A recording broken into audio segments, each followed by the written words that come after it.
A new week begins, picking up right where I left off last week. I parked the Iveco here, but then the truck wouldn't start anymore. There was an error message saying loss of propulsion, and even after repeatedly disconnecting the 24-volt battery, it didn't start. That was on Saturday, so I called Iveco support. They responded incredibly quickly and performed a remote diagnosis. At first, the assumption was a software issue since the truck had recently received a software update. The idea was to roll it back to see if that resolved the problem. However, it turned out to be a hardware defect. Most likely something's wrong with the battery. Whether it's a cell, a control unit, or something else is unclear for now. As a result, the truck has to be sent to the workshop in Hamburg. So now the poor truck is sitting there, and I already miss it a little. But I'm optimistic it'll be back soon. It's scheduled to be towed to the workshop today. Luckily, we have plenty of electric trucks, so I've grabbed another one. I could have taken the other Iveco, but I decided to try out the Volvo instead. The truck is still charging to 100%, and once that's done, I'll hit the road. What's really interesting is why the Iveco broke down exactly at the depot. It could have stopped literally anywhere else during the week, but it chose this spot. These new trucks come equipped with some fascinating systems, and Iveco in particular is very advanced in this area. They have what's called an emergency prediction risk minimization system. It analyzes your routes and predicts where you're likely to stop for an extended period. The theory is that the truck intentionally entered its emergency mode here, assuming it would cause the least disruption, or I might have just made all that up and it's simply a coincidence. Either way, I'm really grateful it worked out this way. Sure, it's not ideal, but these are first-generation products, and some issues are to be expected. As long as repairs are handled quickly and the service is good, which it definitely is with Iveco, it's all fine. First job done. I've unloaded here in the Netherlands at the harbor and everything went smoothly. The Netherlands also has a toll system, a daily vignette, which dispatch arranged for me. Now I'm on my way back to the yard to pick up some empty goods, plug in the truck for a quick charge, and then head to the loading point to pick up new plants that I'll be transporting through Germany. Dispatch did offer me the other Iveco to drive, but I turned it down. I've made it my challenge for the week to stick with this Volvo FM electric. It has a smaller battery and charges slower, so it's not exactly ideal conditions. But it just means I need to tweak my charging strategy a bit. I'm back at my loading point, and there's a colleague up front with a really interesting white trailer. It has foldable walls. I've never seen anything like it. Unfortunately, I've got almost an hour to wait, which isn't ideal, especially with this truck where every idle moment should be used for charging. Let me give you a quick look at the truck. You've seen it before in the first 2 episodes. It's a Volvo FM electric. The FM means it has the smaller cabin, which is very small and cozy with little storage space. The FH, on the other hand, is the larger cab that extends all the way up, but technically, both models are identical. This one has a 540 kilowatt-hour battery, split across 3 battery packs mounted on the sides. It's paired with a 12-speed gearbox that drives the rear axle via the drive shaft. This truck maxes out at 230 kilowatts, which isn't a big deal, given that many chargers don't deliver faster speeds anyway, but in situations where you could charge at 350 kilowatts, the difference shows. Driving-wise, it's fantastic. Great assist systems all around, including blind spot cameras. Software-wise, it's equipped with TomTom Go navigation. That said, the truck isn't officially considered suitable for long-haul use. The range isn't enough, and the comfort could be better, but for me that means challenge accepted. I'm determined to spend at least a week with it to see how it holds up, even if it doesn't have any curtains. It's already 5:30 p.m., and I haven't covered much ground yet. I'm heading to 2 drop-off locations, and one is south of Essen, where charging isn't very convenient. So I'm thinking of stopping at a rest area where I can charge and have some dinner. I haven't eaten all day. I've been to the Aral Pulse truck charging station in Dortmund before, but it's so tight and small that I probably won't stay overnight. Instead, I'll try to get as close as possible to my destination. There's an industrial area nearby where I'll just drive around and find a spot. The second drop-off is tomorrow in Siegen. I haven't planned that part yet. I'm still figuring out this truck. I'd rather charge 1 extra time than risk running out of battery. These are things I didn't test much before since we drove the same route with a single charging stop, and it always worked out. Otherwise, I've made myself at home here. The overhead compartments are decent for storage, but for now, most things still end up on the bed, and I have to move it to the seat when I sleep. There are side storage compartments, but they're already full of straps and ratchets. I'm considering moving more of that stuff into the trailer if I end up driving this setup more often. There are several reasons why I wanted to do this experiment. I want to get a better understanding of this vehicle, what's different, how they've solved things compared to other manufacturers, and spending more time driving the truck is just the best way to learn. Besides, I really shouldn't complain about the space in here. There are people on the road living in smaller vans like Sprinters with even less space than this, and that makes me appreciate my Iveco even more with its proper long-haul cabin. So, if you think about it, this challenge has only benefits. Here's my first public charging session with the Volvo. I'm heading south and made a quick 45-minute stop to top up the battery. There was a Fiat 500 charging next to me. I plugged in and managed to draw 3/4 of the station's power. There's often the theory that Alpatronic chargers split the power evenly, but in reality the 4 rectifiers can be allocated individually. I got the full 225 kilowatt charging power. I specifically chose the spot near the Fiat. While I might have inconvenienced it a little by standing next to it, I didn't limit its charging, but that is also only possible because I know which cars have what charging capabilities. Later, an ID7 arrived and plugged in next to me, which halved the available charging power again. I restarted the charging session, and now I'm back to full power. I'll be heading off soon, but this other charging station here seems to have a software issue. Everything looks fine, but the software is stuck on 2 old charging sessions, even though there's no vehicle connected. The chargers are even showing blue lights. I called the hotline to try and get the station restarted, but couldn't get through and gave up. This raises an important point.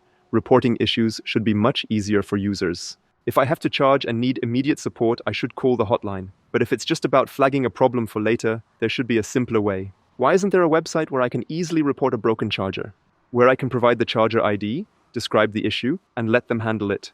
Nobody's going to sit on hold for 10 minutes to report an issue when they're already on their way to another location. Here's an idea for charging station providers. Incentivize users to report problems. For instance, report an issue and your next charge is on us. It's not that complicated, and it would make it easier to identify and fix problems faster, improving the overall reliability of the network. What a long workday. And the navigation directed me to an exit blocked for trucks. So I was stuck in a residential area with this massive rig. It's a real challenge. Maneuvering and stepping out to check clearances, it's definitely nerve-wracking. Thankfully, the charging station is not occupied. At least that's a decent way to wrap up a long day. And I got really lucky because the charging station I originally aimed for is broken, but thankfully the second one works. It's a tight fit, and just barely within the markings, but it works. With the Volvo, I have to grab every bit of charge I can. So, I'll load up for about 45 minutes, then drive another 45 minutes close to my destination. I found an industrial area where I can park, though I'm running out of driving time since I lost time navigating through the city. If you missed the previous episodes, this station is where Amazon's electric trucks are stationed.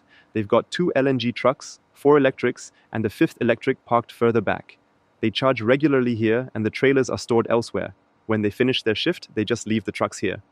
A station outage would be a major headache for them, but since they're here without trailer, they have more flexibility and could charge at the nearby car charging points as a backup. Still, it's a tight spot. You can barely fit a truck in here, and if a bus parks nearby, you couldn't get out without reversing onto the street. At this rest area, there are 3 truck parking spaces, and one of them is actually free.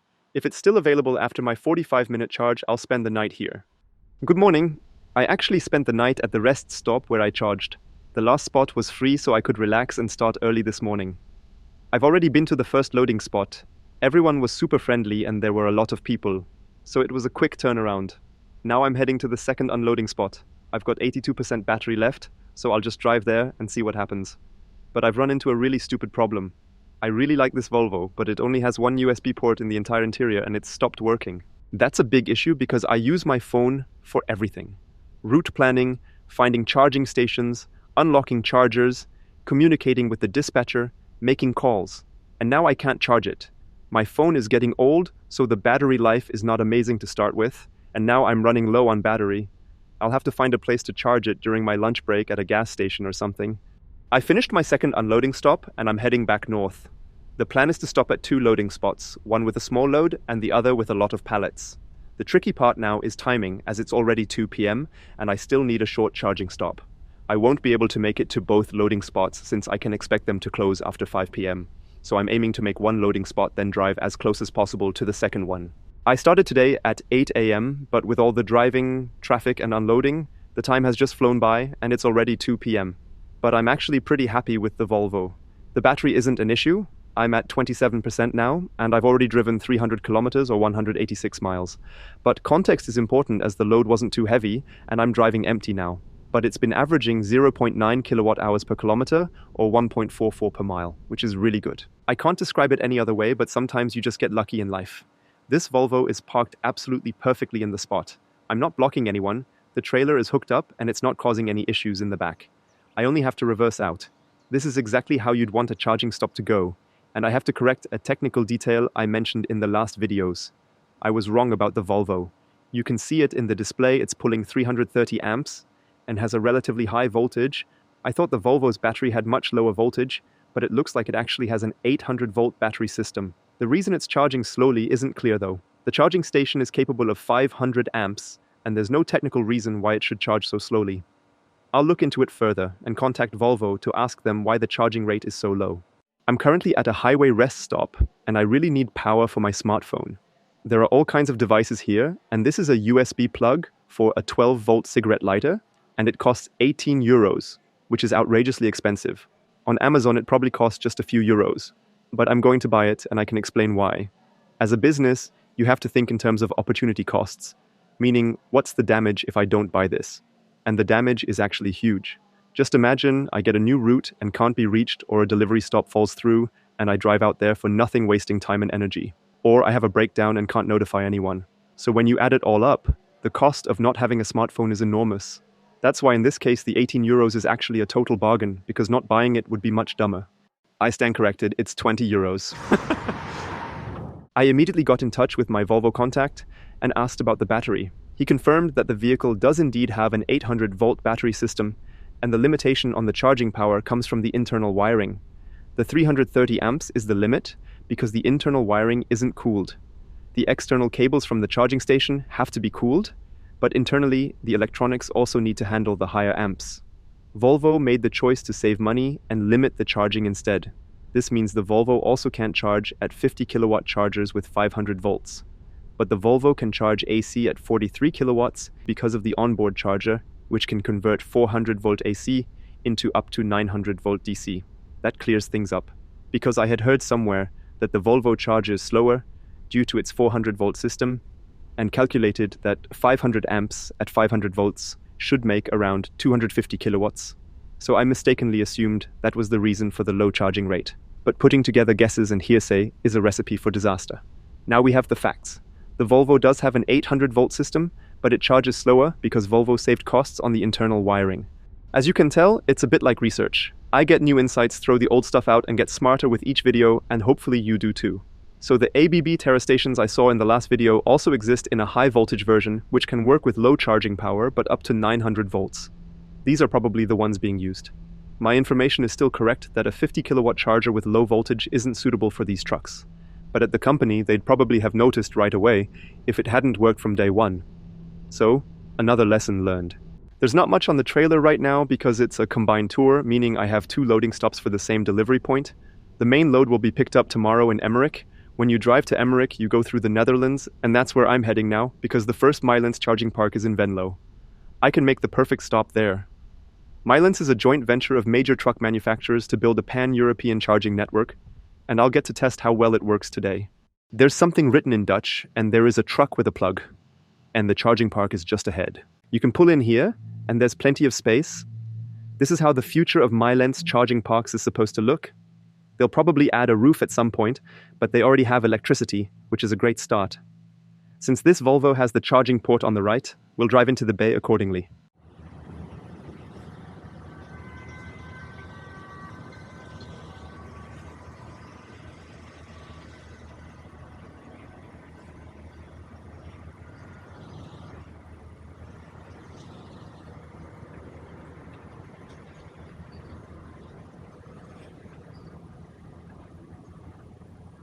So, first I have to install and register on the Milence app. I've added the credit card, and now I can simply scan the QR code and start charging.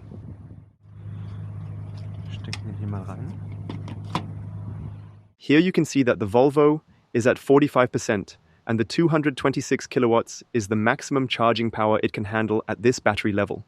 It's also nice that you can immediately see the charging power available for the next user, meaning the power will split accordingly with a maximum of 200 kilowatts possible. You can also see what's already been charged, how long the session has lasted, and even a live charging curve.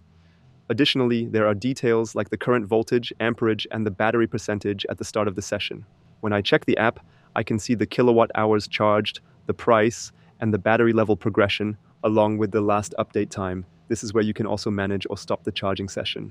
Regarding the layout of this charging park, each charging station is installed at the very front to allow for proper positioning, designed for left side and right side charging. This setup is a bit unusual because most trucks have their CCS port on the left. But they are not dumb. They probably know how many electric trucks on the road today still have their charging port on the right and planned accordingly. The chargers are Alpitronic 400 kilowatt chargers, which are among the most advanced available. At first, I thought these were rectifier racks often used in charging parks, but since these are Alpitronic chargers with integrated rectifiers, I took a closer look and found that these are battery storage units. The capacity isn't listed, but I estimate it to be around 500 kilowatt hours or slightly more. The batteries are operational, which means my truck could be charging with cheap solar or wind energy. One small detail is the abundance of cameras installed everywhere. Each charging bay is monitored by a camera, and at the older stations, an additional separate camera is mounted. This is quite clever, as it not only creates a sense of security, but it also helps detect if a truck is parked without charging. The station itself can only recognize if something is plugged in, but a camera can detect it. I assume this system is used to determine occupancy, display availability in the app, or even notify someone to clear the spot. Nearby, there are power outlets available for cooling units so they can run on electricity throughout the night instead of on the diesel engine. Interestingly, the station also features a Type 2 plug with 63 amps or 43 kilowatts. Theoretically, one could charge a Volvo truck overnight with this setup, but I've never seen a 63 amp Type 2 to Type 2 cable, so I have no idea if that would actually work. I really like the layout. Additional stalls are already installed, and the park includes restaurants, large restrooms with showers, and even a Wi-Fi hotspot, which is especially convenient for international drivers who need to download the app. Now about the cost. The advertised price of 39 cents per kilowatt hour is net, but gross, it becomes 48 cents, plus a small fee of €2.40 per charging session. That's not particularly cheap. Considering that passenger car charging stations, where significantly less power is sold, already offer 39 cents per kilowatt hour in Germany, it's surprising that the price here isn't more competitive, especially since electricity is cheaper in the Netherlands. I've arrived at the location where I'll have my loading tomorrow morning, and nearby is a fairly large Aral gas station with a truck parking area. I found it using a TruckStop app and it had solid reviews. There's also an Aral Pulse charging station here, which I didn't know about. While there aren't many truck spaces, there are still 2 available in the back. My truck's battery is at 80%, but starting tomorrow with over 90% would be perfect. My plan is to take an 11-hour rest period here and be at the customer's location right at 8 a.m. That gives me about 20 minutes to spare, which I'll use now. Last night didn't go as planned. I wanted to spend the night at that rest stop, but the 2 free parking spaces were so tight that I couldn't fit. Instead, I drove further into an industrial area and found a good parking spot there. This morning, I was already at the loading point. Both yesterday's and today's loads are going to the same delivery location in Wittmund, which is near Leer. The route is about 283 kilometers, or 176 miles, and will take nearly 4.5 hours. I'm also waiting for updates from dispatch if there will be a follow-up tour. That'll influence whether I should charge more or not beforehand. I'm loaded with 37 tons of stones and roof tiles. The Volvo can handle up to 42 tons, and the axle loads are well within limits. I had them load most items individually, and then double-stack the rear, maximizing the loading meters. I'm curious about how the consumption will look, as it's been a while since I've done a long haul with the Volvo fully loaded. I already have a plan for the day, since the next tour starts tomorrow morning. I'll be loading plants again, and the trip will take me across Germany to Regensburg, and even further to Eckenfelden. I'll unload there on Friday, and then I'll be back in my home region to enjoy the weekend. The plan is to head to the delivery point, and then drive back to Leer to recharge the battery, since it's the cheapest there. It's a good fit for my schedule, and later tonight I'll head to the loading point, which is an hour away. This way, I'll have the full driving time available tomorrow morning to drive south. I have to admit, using this Volvo regional truck for such tours doesn't make much sense. For those watching my videos for the first time, these trucks aren't designed for long-haul trips. You typically need a larger battery and higher charging capacity. But this challenge gives me a lot of insights, and I learn a lot about managing a battery that doesn't have a long range, and when the range becomes more limiting than driving time. And if I can deliver the goods on Friday morning, then everything worked out fine. I couldn't have done it better with any other truck. I'm now at the charging station I've used a few times before, and the energy consumption is quite interesting. I'm currently at 1.02 kilowatt hours per kilometer or 1.63 per mile with the heavy load. That's only 10% more than when I'm driving with half the load. So 100% more weight, but just 10% more consumption. I've arrived at the depot and the battery level was more than enough, so it's been a relatively stress-free trip. I'm taking a little pit stop here, going for a shower, a run, some shopping, and even doing laundry. It's super convenient that I can handle all of that here. Tomorrow I'll start my long-distance tour at 6 a.m. There are quite a few Siemens folks around, and the charging capacity here has been increased. The connection supports 300 kilowatts, but it was previously limited to 130 kilowatts. And during this pit stop, my buddy gets to stretch his legs as well. I started at 5 a.m. to arrive at the loading site by 7 a.m. From here, I'll be driving through the Castle Mountains, aiming to get as close to Regensburg as possible today. Tomorrow, I'll set off from there to handle 3 unloading stops on Friday. I'm curious to see how the Volvo performs on this route, but I'm staying relaxed since I've driven it before. It's a great truck, even though it's not really designed for this kind of job. I started with 100%, and although it's raining a bit now, which slightly increases consumption, it's enjoyable to drive when it's lousy weather outside, and inside it's cozy with the heated seats. That's when driving is the most fun. This kind of weather is also perfect for getting to know a truck. You don't fully understand these vehicles from just short trips or a few days. You need to go on long hauls to catch all the details. I mentioned last time with the Scania that in most trucks the speedometer or display reflects in the side windows, which can be pretty annoying at night. Big kudos to Volvo though. They've made their display anti-reflective, so even at an angle it doesn't show up in the side windows. The only thing that reflects a bit is the navigation screen, but since it's so far to the side, it's not in the mirror area. These small details make daily driving so much more pleasant. I've already covered 308 kilometers or 191 miles on a single charge, and there's still 16% left in the battery. This morning it took 4 hours to get loaded because the load wasn't ready and there was a truck ahead of me. These things happen, but now my shift time is ticking away. I have to make sure that from the start of my shift until the truck is parked, I don't exceed 15 hours. Since I waited for 4 hours and now want to drive for 10, I only have an hour left for charging brakes, which obviously isn't enough. So, I won't make it as far as I thought today. Last time a truck was parked here where the blue one is now, but I want to set a good example and will uncouple first. I'm now at the Ionity station and I'm getting 222 kilowatts, but I have to stay here longer than with the Scania because of the smaller battery and slower charging power. It just makes clear that driving these local transport trucks long distance isn't ideal. When I go into the charge management, I can limit the charge level. Now that I set it to 90%, the time changes from 59 minutes to 44 minutes. Now I know when I'm ready to leave and can plan around it. Of course I should reset it, because I might take longer, and then the truck should not end charging beforehand. Now we can test how the Volvo behaves uphill. The current weight is 25 tons, and when I fully accelerate at 74 kilometers per hour or 46 miles per hour, it can maintain speed, or even accelerate a bit. Definitely faster than the diesel trucks, so that's good. We were slowed down by the truck in front, and now we're accelerating again. You can definitely feel the 666 horsepowers. It doesn't feel incredibly strong, but it's similar to the Scania, which even has 100 horsepower less. This challenge is starting to hit its limits because in order to reach my unloading point tomorrow, I need to combine charging and resting right now. I can't afford to move the truck again when it's fully charged. I also need to take a short charging break before Regensburg tomorrow to complete the rest of the day.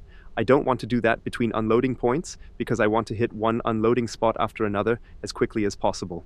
So, I have to rest overnight at the charging station. It's not too bad at the main Frankenpark because I can park the trailer and there are lots of charging stations. I'd say this is a grey area and the circumstances are unusual because I'm using a local truck for long-distance transport. But overall, I can still make all the appointments just like I would with the other trucks. With the Iveco or Scania, you have more buffer, a half hour here, an hour there, but that's all eaten up now because the Volvo needs 1.5 hours to charge, while the others could keep going after just 45 minutes. So, it's not the battery size that's the problem, but the charging speed. If it could charge at 300 kilowatts instead of 220 kilowatts, it would be a completely different situation. The Volvo is handling the Castle Mountains very well. I've set the cruise control to 82, with a 3 km/h buffer both above and below.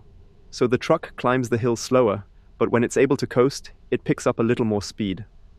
The only thing you notice now and then is the shifting. You get used to it, and it's not that bad, but when you're used to a truck that doesn't shift, you will notice it. I've finally arrived at Main Frankenpark near Würzburg. I've been driving for almost 9 hours, but I've only covered 600 kilometers. Lots of traffic, then country roads, and rain. which is really dangerous with such a heavy vehicle and requires a lot of focus. You really feel how long you've been on the road when your shift time is almost up. I'm glad I'm here, but it would have been even better if I could start charging so I can keep going in 9 hours. Oh no, now the charging station is broken. This can't be happening.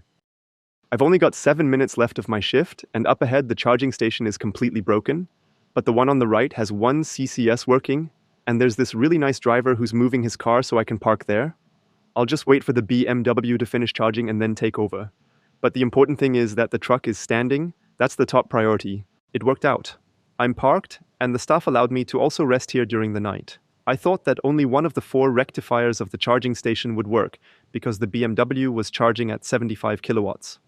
But it turns out the truck is charging at 185 kilowatts, which isn't the full charge rate, but still good enough. I'm just going to wait until it's almost full, then disconnect so someone else can charge, even though they might wonder why there's a nice red truck parked here. But once again, without reliable infrastructure, the future of electric transport won't work. And I'm not charging alone. There's another electric truck here, the brand new FH Aero Electric, with digital side mirrors and the new front. The last day of the week has begun. I've been on the road for an hour, heading toward Nuremberg, and now I'll drive another hour to Regensburg, where I'll reach my first unloading stop. Yesterday, I met Marcel, the driver of the Volvo FH Aero Electric. He also drives national long-distance routes, so he's on the road the whole week. His experience with the Volvo aligns quite well with mine. It works perfectly, but a little more range and charging power would make the daily routine easier. What's interesting is that he's only had the Volvo for 3 months, so it's still relatively new for him. At the beginning, he was told that dispatch would handle the charging planning, so they would give him the destinations and charging stations. However, his contact person is currently on vacation, so he had to take care of it himself. He also had problems with rest periods and wanted to stay overnight at a charging station, but he was worried because the trailer he had was new and didn't have a lock. I gave him mine and we locked it up for the night. When I left in the morning, I took it back with me. This way he could sleep peacefully without worrying about his trailer being stolen. He also follows me on YouTube, which is pretty cool. The first stop is done and the trailer is half empty. We actually unloaded each plant and tree by hand since they didn't have a loader. I'm surprised by that because one of the main reasons people become gardeners is to get a loader since they're so useful for everything. And since it wasn't normal for them that I would help out, I even got a tip, which was pretty cool. I'm now between Regensburg and Deggendorf, and there's a small Aral pulse station that's actually really good for trucks. This way, I can make the most of every minute, and I'll have enough range and driving time to get through the rest of the day. I was also approached by 2 other truck drivers earlier about the truck. That made me realize when I told them I left East Friesland yesterday afternoon and now I'm unloading everything here in Bavaria in the morning, long distance even with the Volvo is definitely working. Just as it started to rain, I finished my work. The trailer is empty, clean, and now I'm driving back to Mühldorf. But here's another learning experience. I asked for a place to turn around and the staff sent me to a place where there was no space at all. I don't know how he thought I could turn around there. People try to give really good tips, but they have no idea how massive a 16.5-meter truck is. That's why you should definitely trust Google Maps and Google Earth, where you can clearly see if there is space or not. The week is done, and I'm at this small Ionity charging station in Mühldorf. The Volvo has an air suspension on the front axle, so I can always lower it all the way down, which looks really cool. It's been quite a week, with 2,500 kilometers or 1,500 miles, and it worked surprisingly well. I am impressed with the Volvo. Sure, the cab is smaller, the range isn't as high, and the charging power isn't as high as with other vehicles, but for what it is, it works. I really wanted to do this experiment because a lot of transport companies have these trucks and maybe they want to send their drivers for longer trips as well. I can say with certainty that it works if you know what you're doing. Maybe we'll need a bit more digital support in the future, but other than that, it works. I'm curious what next week holds. I'll definitely have to drive back to Leer, that's the minimum. But now I'll finish up and enjoy the weekend. Thanks for watching, it's been fun with you all, and see you next week. Ciao.